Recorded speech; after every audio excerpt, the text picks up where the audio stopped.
Primary voltage, secondary voltage. अब देखो जरा, ये यूनिवर्सल सप्लाई है, सब जगह यही सप्लाई होती है, कुछ भी नहीं अलग, चौथी पांचवी नहीं, समझो। जैसे ही बोलो बैटरी लगाएंगे, आपको ये समझना है, क्योंकि कल मैं आपको थोड़ा डेट सेक्शन भी एक्सप्लेन करूंगा और कल मैं आपको डायग्नोस भी करके दिखाऊंगा। कोशिश करूंगा आप जो लाए उसी में से 2-4 सेट को डायग्नोस करें, क्योंकि हमारा डायग्नोस डे 1 डे 2 से ही चालू हो जाना चाहिए। समझ में आ रहा है?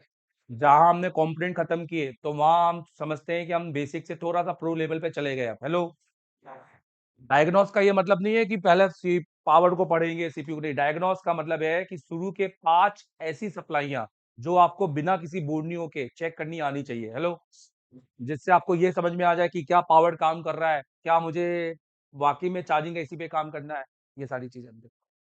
तो शुरुआत हम यहाँ से करते हैं। जैसे ही हम बैटरी लगाते हैं, बोलो, तो 4 वोल्टेज अभी के सेटों के अंदर डीसी टू डीसी आईसी में जाता है। किस में जाता है? डीसी। तो डीसी टू डीसी आईसी हमारी सब पावर ही होती है, मैंने इसलिए अलग से डाली ताकि अभी समझाना है मुझे, राइट। मैं कल आपको डीसी टू डीसी आईसी ढूंढना सिखाऊंगा। हेलो, क्या देखो सिखाऊंगा? हाँ, मे बी कल या परसों की क्लास में, जो भी है।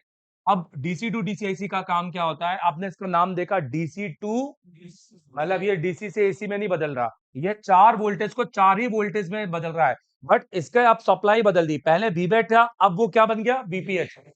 पहले था वोल्टेज बैटरी, अब है वोल्टेज पावर।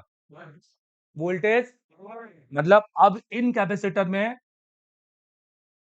अब इस कैपेसिटर में तभी 4 आएंगे जब इस कैपेसिटर में आएंगे, पर ये कभी भी यहां और यहां से, अगर यहां पर कैपेसिटर है तो यहां और यहां पर कभी भी बीप नहीं देगा। हेलो, मतलब अगर ये लाइन शॉर्ट हुई, बोलो, तो ये शॉर्ट नहीं, और बैटरी बचेगी, फूलेगी नहीं, फटेगी नहीं। ये इसीलिए बनाया जाता है, ये प्रोटेक्शन है। क्या है?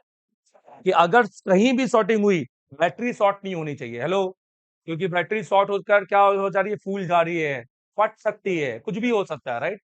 तो ये है, तो इसलिए ये आईसी को कहते हैं एक प्रोटेक्शन सर्किट। क्या कहते हैं जल्दी बताओ? प्रोटेक्शन। हाँ, एक प्रोटेक्शन सर्किट कहते हैं। अब हम चाहो तो इस आईसी को अगर यहां से उठाकर यहाँ पे जंपर भी मार दे तो भी शायद चालू हो जाता है। हेलो, मैं आपको दिखाऊंगा डीसी टू डीसी बाईपास करना, बताऊंगा।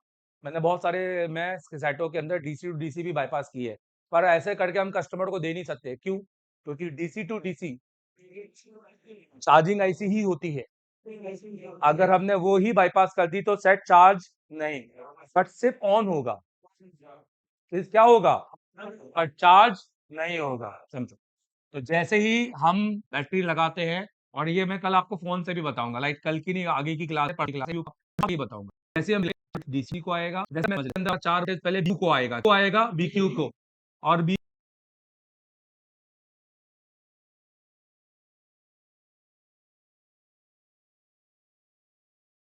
क्यू इसको बीपीएच बनाकर डायरेक्टली किसको देगी? जल्दी बताओ। पावर को। किसको देगी? पावर। हाँ जी, डन। जैसे ही पावर के अंदर ये वोल्टेज आएगा, अब आपको कुछ नहीं करना, आप समझो कि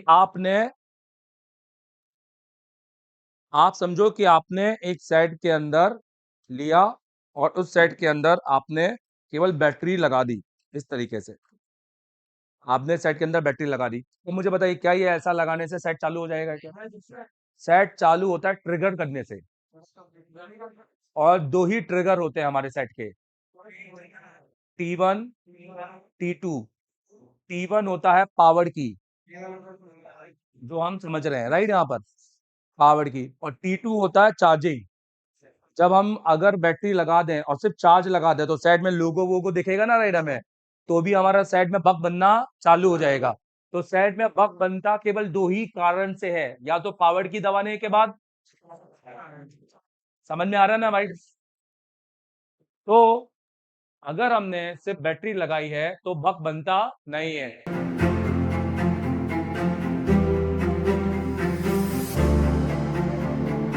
2.1 कितना है? कुछ में 2.9 से भी बन जाता है।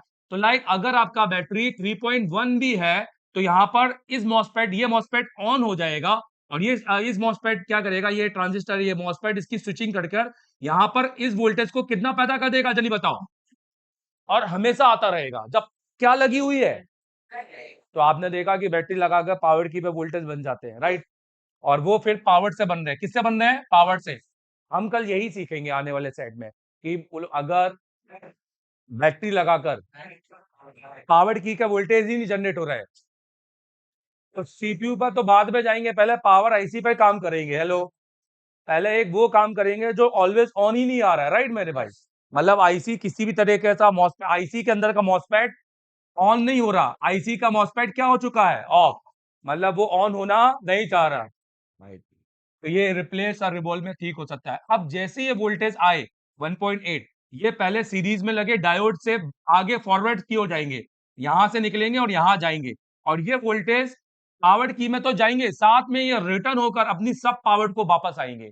और ताकि क्या करने के लिए मैं आपको इसके बाद बताऊंगा। पहले हाँ दोस्तों अगर आपके पास में दुकान है, सेटअप है और आप हर तरीके के मोबाइल और ग्राहक आपके पास आ रहे हैं, ग्राहक भी आ रहे हैं, मोबाइल भी आ रहे हैं, हो सकता है दुकानदार भी आ रहे हैं, और आप यूट्यूब देख के काम कर रहे हैं फिर भी नहीं हो रहा, अगर आप आईसी निकाल नहीं रहे हैं, 2026 आ रहा है, 2027, 28, 29, 30 में सोचो और मार्केट कहाँ चला जाएगा और आप मार्केट से हो जाओगे आउट। सो आप जब तक ये डर नहीं निकालोगे कि हम तब तक आपको दुकान छोड़कर आप हमारे पास नहीं आओगे, क्योंकि ये ऑफलाइन का काम है, आईसी निकालना ऑनलाइन का काम नहीं है, तो आप नहीं सीख पाओगे।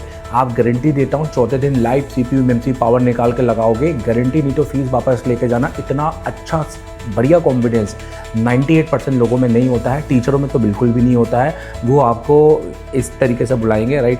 आप समझते हैं। पर एसर टेलीकॉम एक ऐसा इंस्टीट्यूट है जो आपको कहेगा कि वो आपको टीचर बनाएगा। और ये देखो दोस्तों, ये होता है कि हम इंस्टीट्यूट में सीख के तो आ गए, पर जाकर क्या काम करेंगे, तो मैं आपको वो भी सिखाऊंगा।